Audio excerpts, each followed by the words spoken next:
Bonsoir et bienvenue dans ce nouveau format, Ecclesia. Ecclesia, c'est une petite série qu'on va faire tout au long de l'année pour vous récapituler un petit peu l'avancée de MGF, un petit peu parler de matériel audiovisuel parce que on couche avec le matériel en fait, on vous le dit pas mais on couche. Après on parlera un petit peu des différentes prestations qu'on effectue, alors sans évidemment entrer dans les détails mais c'est pour vous expliquer l'envers du décor d'MGF Productions, comment ça se passe dans les coulisses. Donc vous expliquer quelques prestations, trouvez ça cool et vous nous direz ce que vous en pensez évidemment en commentaire, toujours. C'est fait pour ça, de base. Abonnez-vous. Oui. Ah oui. Allez sur notre site internet. On essaiera également de parler de petits sujets également actuels, de l'audiovisuel. Précisément, on a un sujet chacun. Bah, on a voilà, préparé. c'est ça. On a un petit sujet chacun à vous présenter. Et tout de suite, le générique. Ah, on a un générique. Le générique.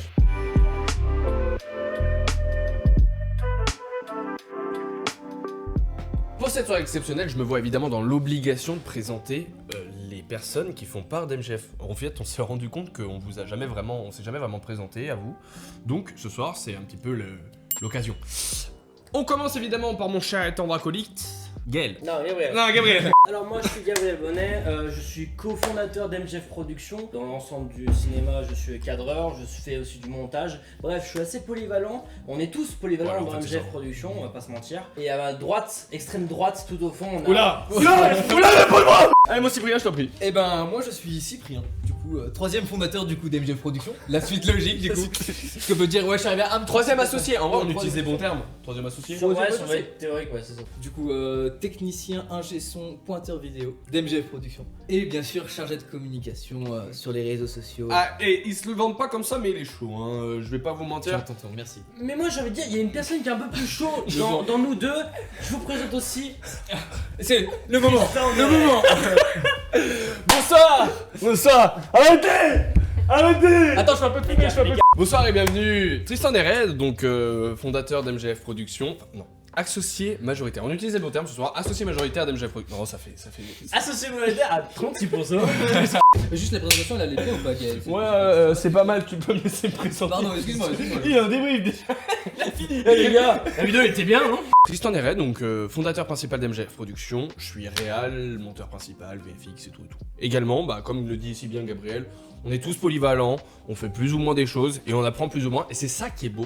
Et c'est ça qu'on va revenir après à l'avancée d'MGF, le début, tout ça, parce que voilà. En fait, on n'est pas novices, on vient de 3 ans d'association à but lucratif de création audiovisuelle. On a fait 2-3 petits trucs, on a fait 2-3 petites gaffes et là maintenant c'est le moment où on se lance sous entreprise pure et dure en fait. On est prêt, et puis mentalement, on commence à acquérir de l'expérience, c'est pour ça que... En fait, après 3 ans d'accumulation, en fait, on ne peut que être mieux parti comparé à des entreprises, enfin des gars qui sont dans des entreprises. Ah ouais, genre, ils ont zéro bagage, etc. C'est ça. Donc en gros, on arrive avec ces bagages-là et c'est ça l'objectif en fait, c'est qu'on essaye de créer quelque chose qui nous représente à travers une société. À l'heure actuelle, ça fait 2 ans qu'on s'est lancé et l'association tourne avec un CA relativement chillax. Mais parce que on peut pas répondre à des entreprises, parce que on tourne pas la semaine, parce que Gabriel tourne et Voilà, Et Gabriel aussi, travaille, faut, voilà, faut tout ça. préciser avant que Gabriel était en travail, il travaillait aussi à côté. c'est ça. Il y avait que Tristan qui Et comme était c'est le précisé. cadreur principal, C'est ça. je peux gérer la lumière, je peux pas gérer tout, tu vois. C'était pas possible de répondre à des prestations supplémentaires, donc on se limitait sur la recherche client, donc voilà, tout ça.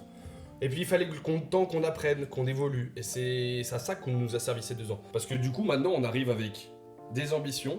Une analyse est déjà effectuée, parce qu'on est déjà sur ce marché depuis des années, on a déjà vendu des prestations à des particuliers et des entreprises. Puis même Donc, des stratégies qu'on a c'est ça. préparées, des stratégies Commerciales commerciales. qu'on a prévues depuis 3 ans, qui ont Voilà, été des investissements peaufinées, même. Au travaillées. final, on avait fait des C'est investissements ça, dans au certaines final, qui applications. nous apporte aussi. un capital en nature à la création de l'entreprise de 30 000 euros environ. C'est tout ce travail-là qui nous a mené jusqu'à ce 1er janvier 2025. Gabriel rentre officiellement à plein temps. Disons que c'était. Ouais, en fait, quand je suis arrivé à plein temps, ça a été déjà pour une première partie, la préparation, la réflexion de où on allait emmener MGF, de comment ça allait se passer au long terme, parce qu'on part quand même sur 3 ans de lancement à long terme d'MGF. Donc du coup, ça a été toutes des étapes qui ont été faites, principalement de la réflexion, principalement des fiches récapitulatives d'analyse de marché, etc. etc. C'est ça. Bref, ça a été beaucoup de complexité. Même vous étiez, alors moi j'étais pas là à plein temps bien évidemment, mais je pense que vous avez dû être un petit peu perdu aussi au début parce que honnêtement c'est la première fois que vous vous retrouvez tous les deux. Et avec face un au- objectif financier Voilà, avec un qui est objectif, réel entre ouais, guillemets. ouais. Sous Ouais. la sauce, on était plus en détente. On n'avait pas le délire de, en gros, là tu travailles pour ton argent, enfin du moins pour vivre avec l'association, c'était plus en mode on se fait de l'argent et l'argent, tout l'argent qu'on prend, on le réinvestit dans du matériel. Là c'est différent, il faut avoir une façon de penser très différente. L'argent que tu vas gagner, c'est pour le matériel, oui, pour financer aussi tes locaux. Voilà, et puis il y a surtout- des charges fixes, des charges Voilà, c'est ça. avec des salaires, des charges sociales, des impôts, une trésorerie à retenir, des imprévus, des mutuelles, des assurances, des banques, des Il y a prêts. vraiment beaucoup de choses à Voilà, retenir. il y a beaucoup de choses, et ça on parle administrativement. C'est-à-dire qu'à côté, il y a la recherche artistique, Ouais. il y a la recherche du développement des différentes prestations qu'on propose, il y a une recherche commerciale et de l'analyse de marché à des buts commerciaux et de publicité pour Il y a- qu'on se fasse connaître. Il y a des stratégies aussi pour trouver des Ouais, clients, on a- contacter des Comme clients. ça, on en a pas beaucoup parlé, de mais on communication. a quand même Ah ouais. créé une stratégie commerciale Propre. de A à Z qu'on est actuellement, honnêtement, en train de faire et on commence déjà à avoir quelques petits résultats. Bah oui, on vient ce soir, enfin on vient de signer aujourd'hui, alors qu'on est encore en janvier, on est fin janvier. On vient de signer une nouvelle presta pour un particulier en plus, c'est sympa. Et du coup on a vendu une belle presta, vous voyez c'est une de nos plus grosses prestas, donc on est vraiment relativement que sympa et on le savoir avec grand plaisir. Donc voilà, ça porte ses fruits, tout ce qu'on a produit jusqu'ici, qu'on a mis en avant. On a également un site internet entièrement personnalisé, contrairement à d'autres entreprises, avec vraiment une recherche, une DA, un truc propre. On est des jeunes, on a une recherche artistique propre qui est complexe à mettre en place, qui est vraiment un temps de développement, un temps de recherche. Voilà, on a des enjeux qui se présentent face à nous. On a également, entre guillemets, des solutions. D'ailleurs, on a un serveur. On en reparlera plus tard, mais en fait, plus tard, c'est tout de suite, parce que tout de suite, c'est le matériel. Alors, pourquoi matériel? Parce que ma transition, elle est plus évoluée que ça, en fait.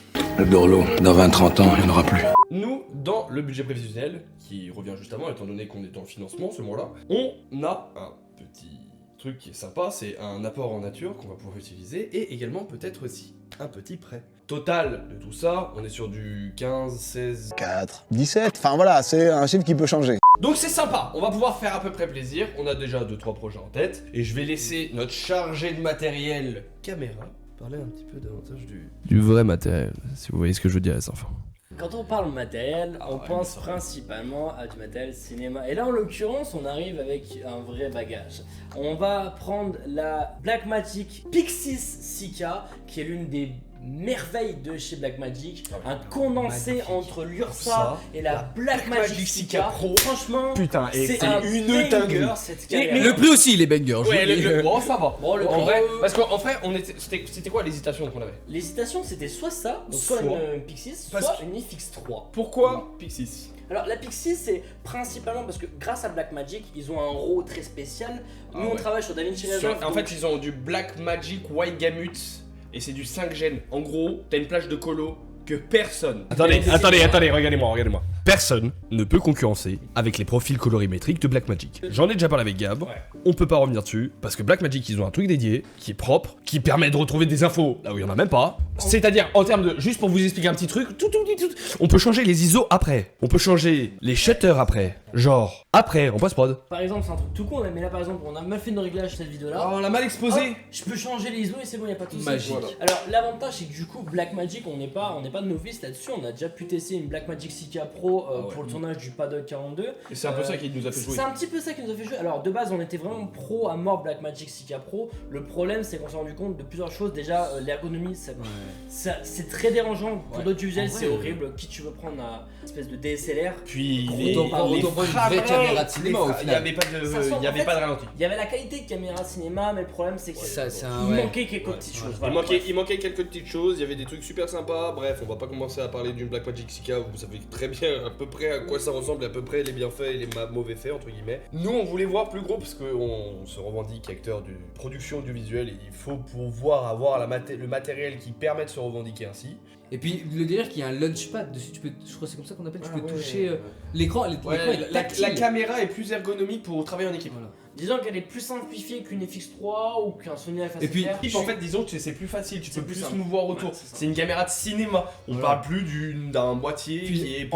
entre une FX3 et une Pixis, je trouve que la Pixis ça fait vraiment cinéma. Ah putain, monture E. En gros, chez FX3, donc chez Sony FX3, on est sur une monture E. Le problème, c'est que les prix sont exorbitants quand tu vas regarder dans les objectifs, et surtout, c'est que des objectifs photo, voire des fois vidéo.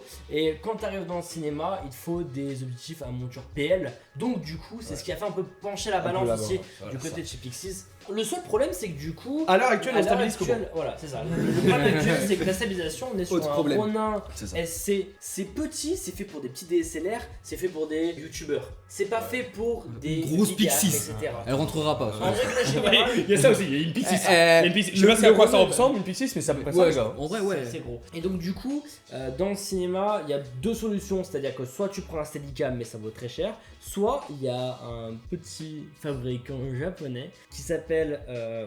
bref, le modèle c'est le Crane S3, je vous mets le blaze ici. C'est un des stabilisateur pro incroyable qui peut permettre de prendre une caméra. L'une des principaux aussi problèmes qu'on avait et qu'on rencontrait sur un tournage pour amener les affaires sur un tournage, c'était quoi, Cyprien? Nous avons du coup pour objectif de nous acheter un chariot.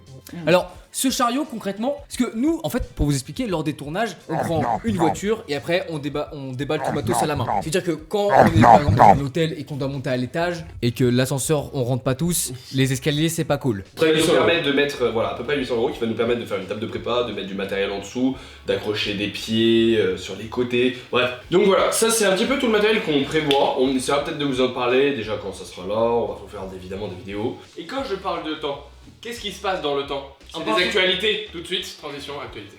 Hop là, ça dégage, c'est fini. On va un petit peu survoler donc les actualités dans l'audiovisuel, etc. Et en parlant de survolage, j'ai décidé de vous parler un petit peu du DJI Flip, le dernier drone de chez DJI, ergonomique. Alors physiquement, on a un peu l'impression que c'est un Spark auquel on lui a mis des petites protections LED. Ce drone là, il fait de la 4K, il a une durée de vol de 38 minutes.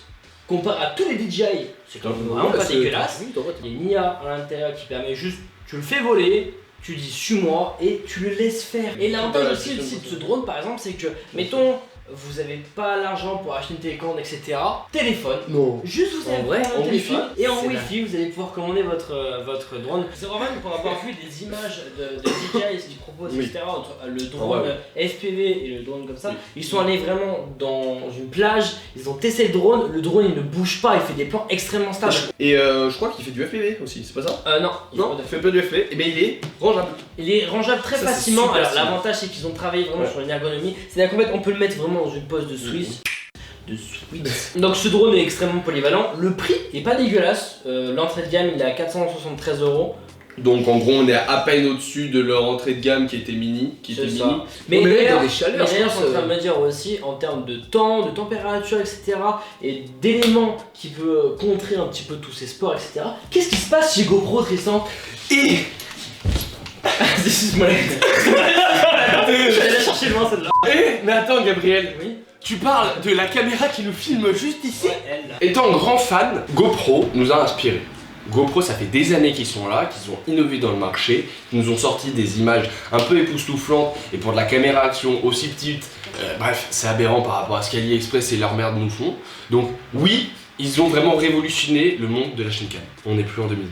Et comme on n'est plus en 2012, il y a la concurrence. Ces marques-là vont commencer à investir. Vraiment, les DJI, ils sont déjà dans les drones. Ils font ça en mode hop, la petite passe D, hop, on vient concurrencer GoPro. Et ils les ont soudoyés. La dernière Osmo, à l'heure actuelle, elle fait une qualité presque plus jolie que l'Aero 12 qu'on a actuellement dans les mains. Il nous fait relativement chier parce que c'est un de nos achats qu'on préfère. Il nous fait du 10 bits, il nous fait du log. Oui, mais DJI c'est mieux. Donc à l'heure actuelle, GoPro est vraiment en chute libre. Surtout depuis il y a 2 ans qu'ils viennent de révéler au grand jour suite à leur passage en bourse, donc leur compte, qui sont un peu mal, mais qu'ils ont essayé de cacher jusqu'à la rentrée en bourse. À la rentrée en bourse, c'est pas passé.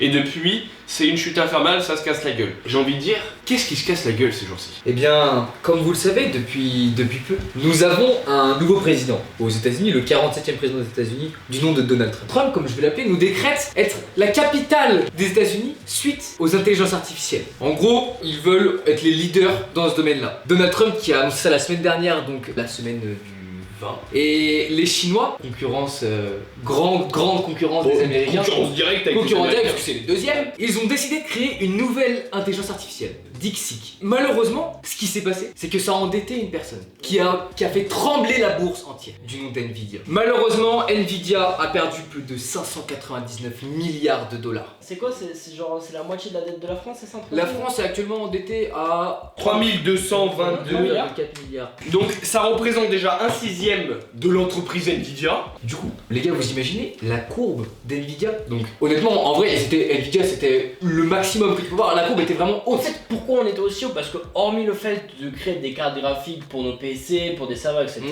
ils ont surtout aussi alimenté. Le chat GPT. Pour vous dire, DeepSeek est un équivalent rival, mais parfaitement, à ChatGPT, si ce n'est plus. Et on va prendre également un abonnement pour MGF. Et c'est ici qu'on clôt les actualités et qu'on clôt également ce petit épisode. Merci de nous avoir suivis. L'objectif, évidemment, et ça le reste, c'est que vous nous dites en commentaire ce que vous en avez pensé, comment le format pourrait être amélioré ou modifié. Dans tous les cas, il est modifiable. Et on reste évidemment ici et sur nos réseaux pour plus de contenu tout au long du mois, étant donné qu'on reprend à fond MGF. Suivez-nous avec grand plaisir sur Instagram ou nos autres réseaux pour faire partie de l'aventure. Passez une belle soirée, une belle journée, une belle nuit et bisous.